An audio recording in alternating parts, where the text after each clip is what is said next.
If you are attempting to improve your posture, it's absolutely imperative that you have some method of getting objective feedback. If you don't have objective feedback, it will be extremely difficult to know whether or not your posture is really improving. Nearly everyone is guided by their feeling sense. If you feel like you're standing up straight, you assume you must be. But nearly everyone also has bad posture, which means nearly everyone's feeling sense is misleading them and telling them that their bad posture is comfortable, normal, or good enough. I can't emphasize enough how deceptive one's feeling sense can be, especially when it's been conditioned for years or decades to believe that a contorted posture is a normal, upright posture. To make a change to better posture, you have to go against what your feeling sense believes is right. And to truly know if you're succeeding in changing for the better, you need objective feedback. As I discussed in the last installment of this series, when attempting to correct your posture, you will need to make rationally guided adjustments to your body, which are composed of movements and the prevention of movements. You will also need to maintain adjustments while performing gestures. To know whether you have correctly executed an adjustment or gesture, you need objective visual feedback. Otherwise, it's quite likely that you will think you've performed what you intended. You may even feel that you've done what you intended, when in reality, you have done precisely what you intended not to do. There are three main ways of getting objective feedback. First, you can use a mirror. A mirror is the quickest and easiest way to get feedback, but it also comes with some challenges. To use a mirror, you simply need to make an adjustment or perform a gesture in front of the mirror, and then check to see if you've gotten the result you wanted. The first issue posed by using a mirror is that you will have to turn your head if you wish to assess your body in profile, and typically, you will need to be viewing yourself from the side to assess your adjustment. While that may be an interesting challenge, turning your head without disrupting the adjustment you've made, it's not a simple task, especially for a beginner. You could avoid this problem by using multiple mirrors situated so that you can see yourself from different angles without needing to turn your head. But that takes space and multiple mirrors, so it's not always convenient. You can also sometimes make your adjustment head-on to the mirror, so you will not need to turn your head. But there's an issue with using multiple mirrors or facing the mirror head-on, which is that you will be receiving immediate visual feedback. It's likely that you will use that immediate visual feedback you're getting from the mirror to help you during your adjustment. While this may actually help you make sure you get the result you want, in real life, we do not walk around with a mirror in front of us.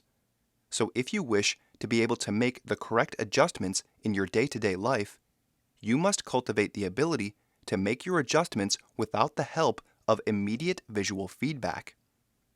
While there is some benefit even in using the mirror for immediate feedback, in the sense that it will help you use something other than your feeling sense to guide you, the ultimate goal is to use your rational mind to guide your movements, and so using mirrors to get immediate feedback has the possibility of becoming a crutch and hindrance. It's better to generally make your adjustment without looking at the mirror, only checking how the adjustment went afterwards.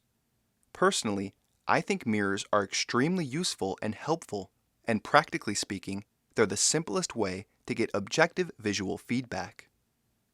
The second method of getting objective feedback is taking a video of yourself. This has become easier with the proliferation of computers with webcams, and phones with video capabilities could also be used. The setup and memory storage are really the only downsides to using video. With a video, you have the added bonus of being able to go back and watch what you've done repeatedly and even at slower speeds. You will really be able to see what's going right and what's going wrong using video. There are a few things to consider when video recording yourself. You want to wear light-colored clothing because that will show up on video better.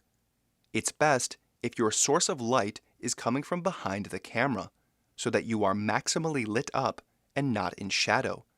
You definitely don't want a window behind you. If you're using your webcam or any camera with a wide-angle lens, you want to make sure you're in the center of the picture because the edges will be distorted. It can also be helpful to have a vertically straight object behind you for reference, something like a door or window frame, so that you know what's straight up and down. Like with a mirror, you will typically work sideways to the camera, although sometimes it will make sense to face the camera. With video, your 1, 2, 3 count during adjustments should absolutely be done out loud.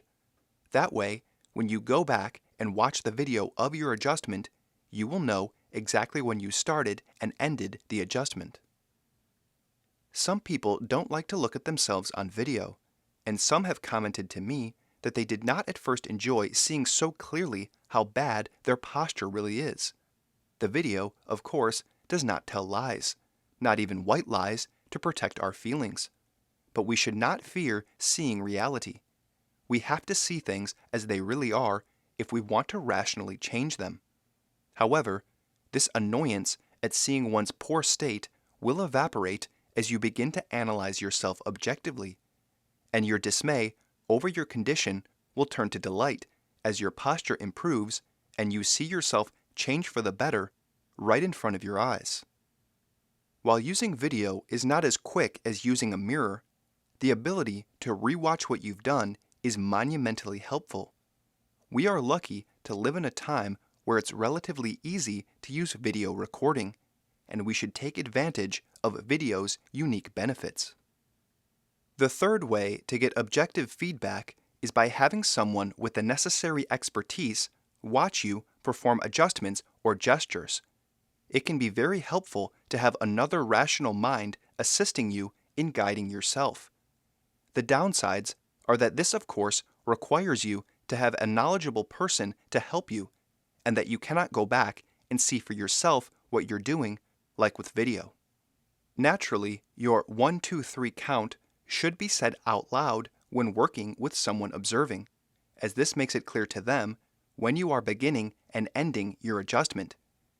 When you make adjustments during your day-to-day life, it may not always be sensible to do your 1, 2, 3 count out loud. And of course, the count can be done in your head, but doing the count out loud can be beneficial, even when you're alone. Lessons in the initial Alexander technique make use of both video recording and a teacher with expertise. In a lesson, which is conducted one-on-one over Zoom, you will be asked to make certain adjustments and gestures by your teacher. They will help you determine the best orders to give yourself to adjust the condition of your body for the better, and to maintain that improved condition while performing various gestures. You will record video of the lesson using Zoom, so that after the lesson is finished, you can go back and watch exactly what you've done. This kind of lesson will accelerate your learning for several reasons. You will have someone pushing you to perform gestures that are just beyond what you think you're capable of, so that you continue to expand your abilities. And you will have someone who can tell you precisely where you're going wrong.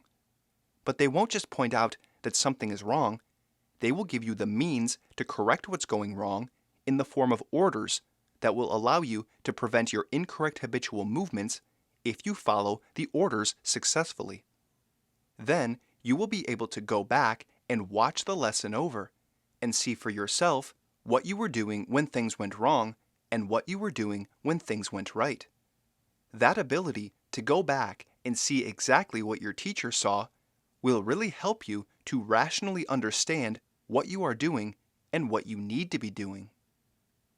In the next installment of this series, we will begin to look more closely at what we are attempting to achieve with our adjustments.